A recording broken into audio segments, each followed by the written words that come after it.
This is a Vevor post driver. If you know anything about us, we are kind of into post drivers. And today what we thought we'd do is test the cheapest post driver I think I've ever seen in my entire life.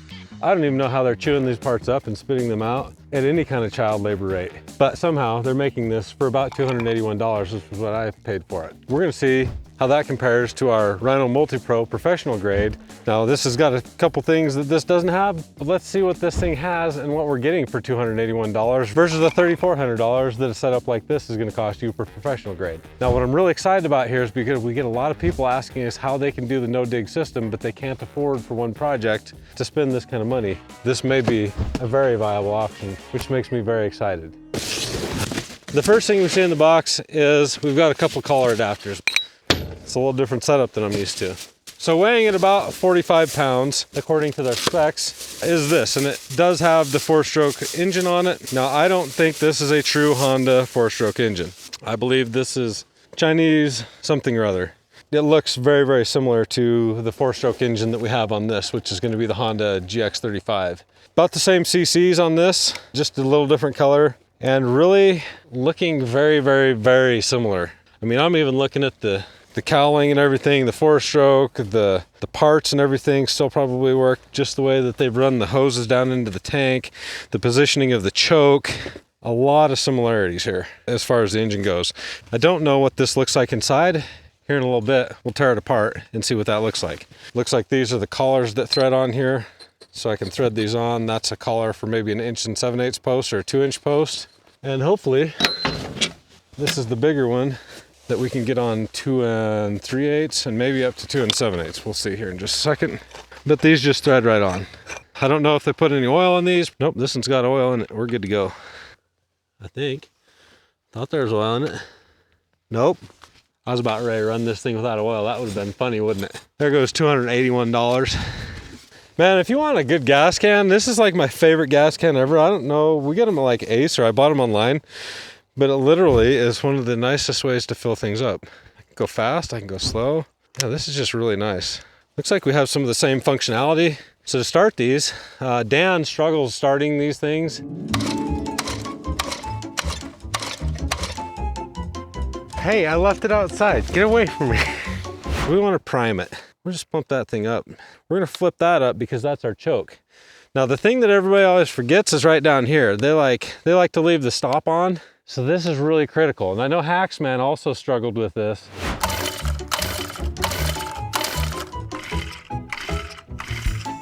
Because if it's up here, you can pull on this thing all day long and you'll never get it started. So we'll put that down here.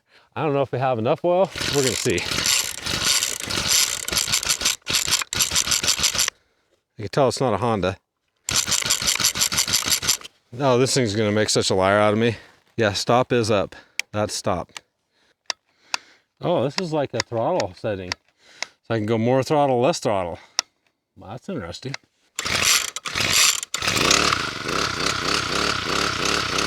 Just need a little throttle, we're good.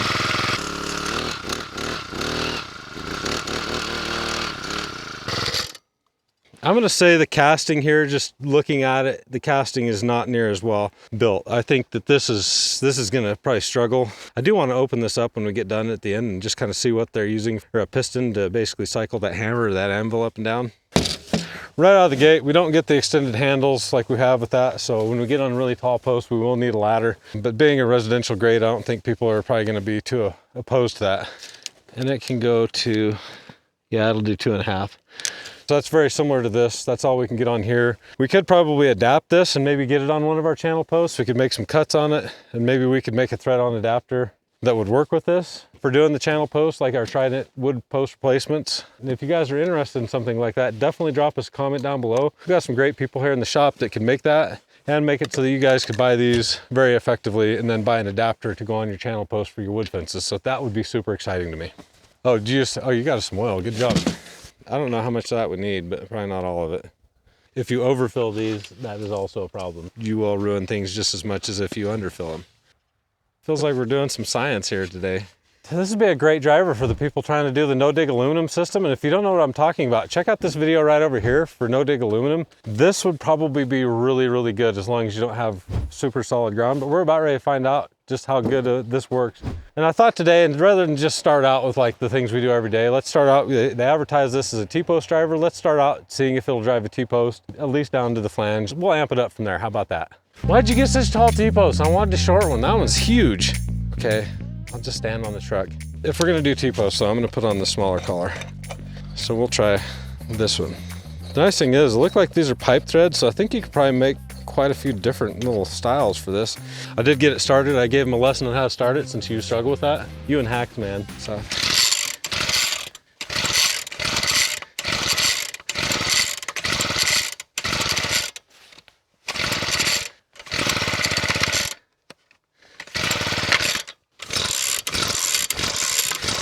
Shouldn't be that cold. All right, I'll get on the truck to drive it.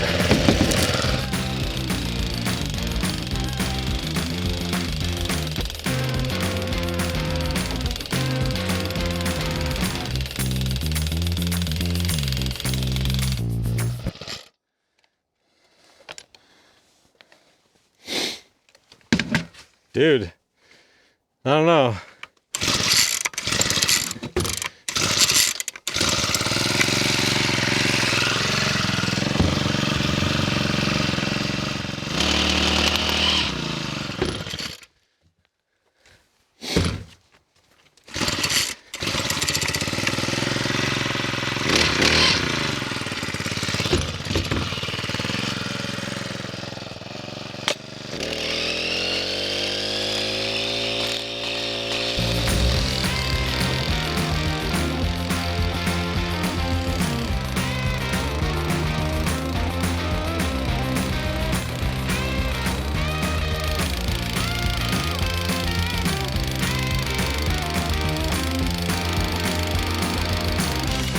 Okay. Wow. What do you have that's easier than this? Okay, right out of the gate, this is not going well. Granted, we're frozen, but like it should be able to do this. We're gonna give it something a little less challenging. Let's see if it can pound a rebar stake.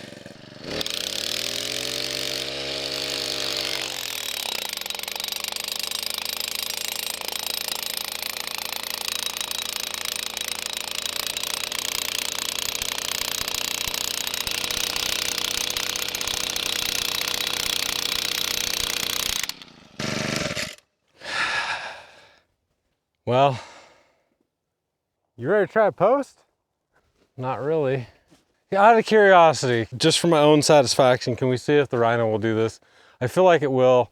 I'm just not feeling any impact. Like it's just not freaking hitting good at all. Like that stake should just go even in frozen ground. It's just not much resistance. It's nice and pointy. I'm already feeling a little frustrated. Like I just want to chunk this under a piece of equipment and run over it. But we're not there yet. Maybe I'm doing something wrong. Dan, you want me to run you through the starting of this? You got all the switches and priming and... Yeah. No, you want down. Down. You want down, yeah? Oh no, you want it up, because it says start, see? This is opposite. You primed it? Yeah. Oh, I just prime it until I see all the fuel going. Oh, I got fuel. Yeah, an air bubble. It's good now. You want me to pull a handle or a trigger? Man, I don't know why you struggle with these so bad.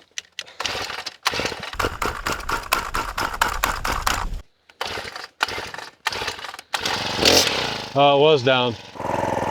I said down. I said down. But you see, it says stop. Apparently you have to cover up the stop. It's very counterintuitive. This is how you start it when it says stop here, and that is counterintuitive to me. I would think that it needs to say start, and then we're good to go. But it's actually this. Can you see if you can drive this post just real quick for me?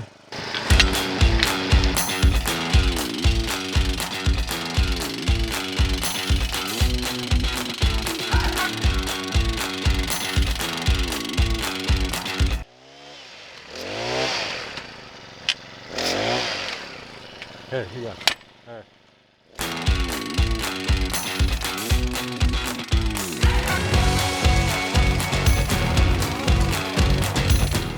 Now can I put this on it and see?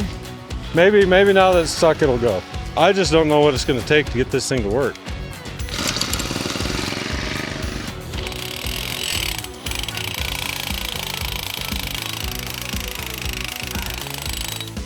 So I am messing with this trigger because I'm noticing that if I pull the trigger the whole way, it doesn't work as good as if I only pull it part way. So it's probably why they have this trigger set here, just to help me with that. But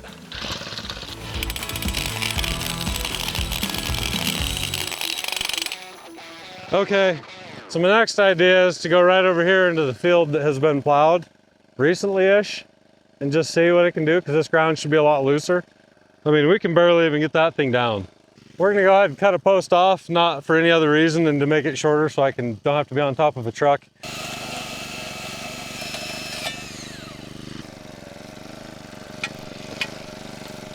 All right, let's move this switch to the down position, and then we will give her the old crank and yank. Here, come on, my little post driver, come on. You can do it.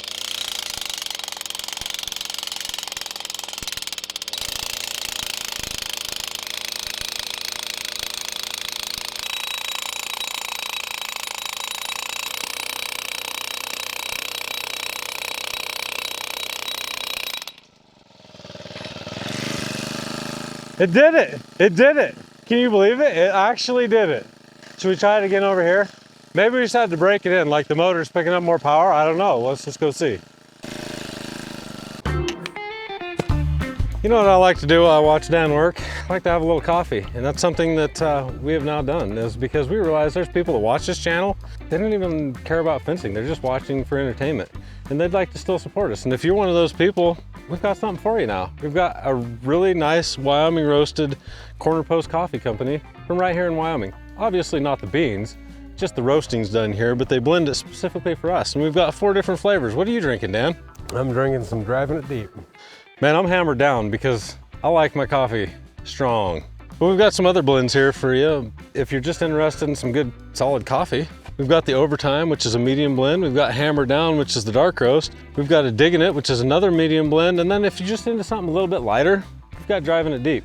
If you guys want some dang good coffee, make sure and see the link below.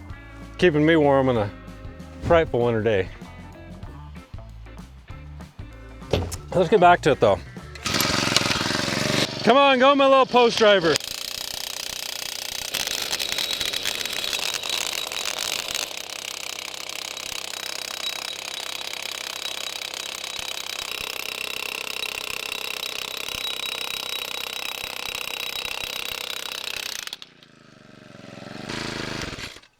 Are you ready for a race? So what we're gonna do now is we'll drive a post just to kind of do what we've always done and compare it to Old Reliable. And now this is not a brand new driver. This is a well-used driver competing against a brand new driver to give you a good idea. And this one is definitely seeing some use. So it's maybe not as fresh as it was straight out of the box like this one, but we think we've got this one broken in well enough to give you a good comparison.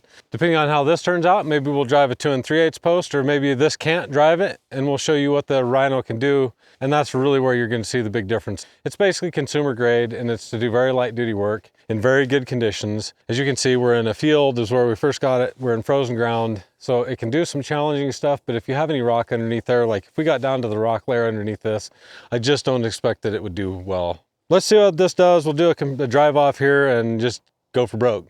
Okay, what are we driving to? Top spade? We're going to see if we can bury the ears. Okay? Go!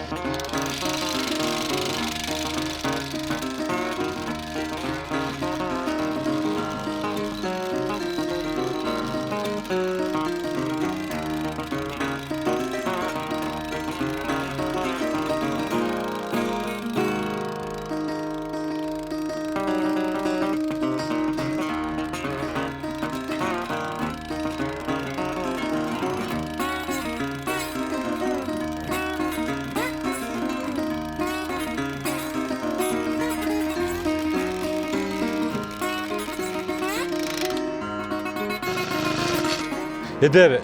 It absolutely did it. It was very slow. I think probably easily 3 times longer.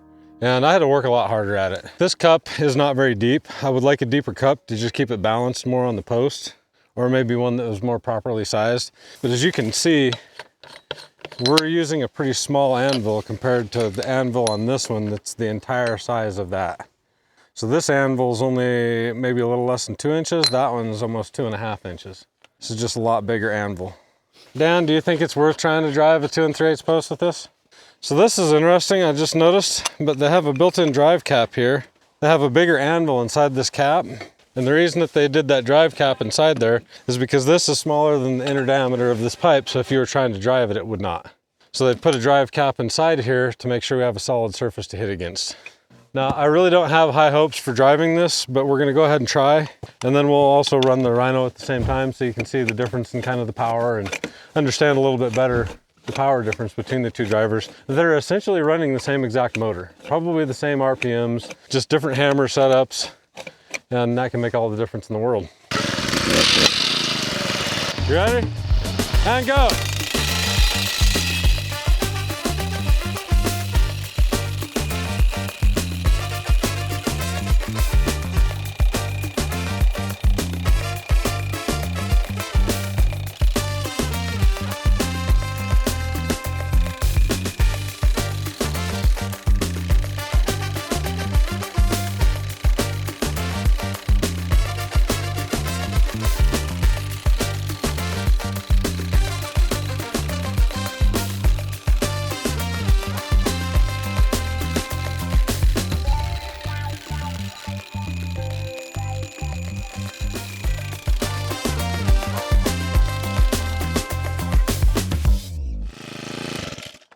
So I think we could stay here for quite a while, and I'm gonna stall out. The thing you're not seeing here is right about where he stalled out is right where the rocky layer starts, underneath all this clay layer. For those of you that have not watched any of the previous videos, there's rock about 18 inches to 2 feet down there, and that's about where he stalled out. Now that is now also frozen, so it's even harder to get through because we can't just displace those rocks. And you saw how fast he was able to get through all that, and then when he got to the rock, that's when he really started stalling. I had trouble from the very beginning, and I only had about 6 inches in when he was about 1.5 feet. And in the rock layer. I'm gonna say we got just a little past a foot. 10.5 inches. We got down 13.5 inches on that one. And this one we've got almost to 2 feet. And into the rock, the very tough conditions. Serious difference between the two. If you need a driver and you're in the breadbasket of America, or you're in Florida sand, or somewhere where the driving's not that bad and you're not trying to deal with very tough ground conditions, this may get you by. It's probably not gonna last you very long. It's probably not gonna last you multiple jobs like this will. And I don't know about getting parts for this. We carry most of the parts to service those, so those are things to consider. But this is professional grade for contractors. This is more of a do-it-yourselfer home grade, 1 project, 2 projects, not built for everyday use. And you can see the serious difference in the power that they both have, even though they're running the same engines. I would be really excited if I saw better performance out of this today and we could make a channel post adapter. Maybe we'll do that, we'll try it. Maybe we need to come back when it's not frozen and see how they perform in not frozen ground in the spring. $281, worth it or not worth it? Right now, not worth it. Not for what we do, because it's gonna get stuck too many times, and this is about the best ground we have to offer, despite it being frozen. I wanna go into the shop real quick before we end this video. Let's tear this thing apart and see what's in here, because I wanna see that. I don't know, what am I finding here? There we go. Oh, okay. Well, that doesn't really tell the story now, does it? That grease doesn't look like it's getting where it needs to be, I can tell you that. So we have this gear, and then that meshes with this gear right here. This is off the motor, and it transfers the energy down here to the piston, and then this is what's driving the piston up and down that is running our anvil down here. So there's probably a connecting rod between this and the anvil, I'm guessing. That grease, I mean, it's good. It's just not quite where I would think it would be, but it's on there. All right, let's go get the other one. On the Rhino, what we have is we have this box back here, and that's primarily where your gears are. Pistons being run up there. 2 different systems, really. Yeah, this is our connecting rod. This is our weight that goes up and down. And then back here is the gears. So instead of the gears being on the top here, they're back in the behind. We've got a little different way that they're throwing it. So 2 different ways of doing this. But yeah, I'm just looking at like the castings and the housings, the anvil. You're definitely getting a lot more of this. I have no idea for the life of me how they're able to make something like this for $280, because a replacement engine for one of these is about that cost. And you're getting an entire driver. Now, granted, it's gonna get some work done. It's just not gonna do the work that this one does, but it is a fraction of the price, less than 10% of the price. You can make your own judgment call from there. For me, and the professionals will stick to this type of thing, or air drivers or hydraulic drivers. These just don't have the power for what we're looking for. Maybe if you want to drive tent stakes, ground rods, but still, if you really need the power, it's just not gonna have it. So just understand that when you buy this, that it may or may not work and you're taking a little bit of a gamble, but it's a pretty cheap gamble. So buyer beware. I think this is much heavier duty. This will also work potentially if you have the right conditions, but they better be really, really favorable conditions for this to work. That's really all I can say. Buyer beware. If you need a replacement motor for one of these, maybe look at one of these, because I seriously have no idea how they can make a motor and a complete unit for 280 bucks when the motor itself on one of these costs you about that much money. For light duty work, maybe some garden stuff, little stuff around your house, maybe this works, and it's, you know, probably even cheaper than our big red hand pounder. I bet you could use that to unplug a toilet. You just sit there and drive the plunger. That's an idea. Now that may actually work. I think this could probably do it. It's gonna have real short strokes though. But if you need something commercial duty, look for something more like this. The Rhino, the Ready, air drivers, hydraulic drivers, they're just gonna offer a lot more power, especially if you have challenging conditions. I hope you enjoyed your coffee during this. I'm Dan with SWI. I'm Mark with SWI, and I hope you have learned something and have a good dang day.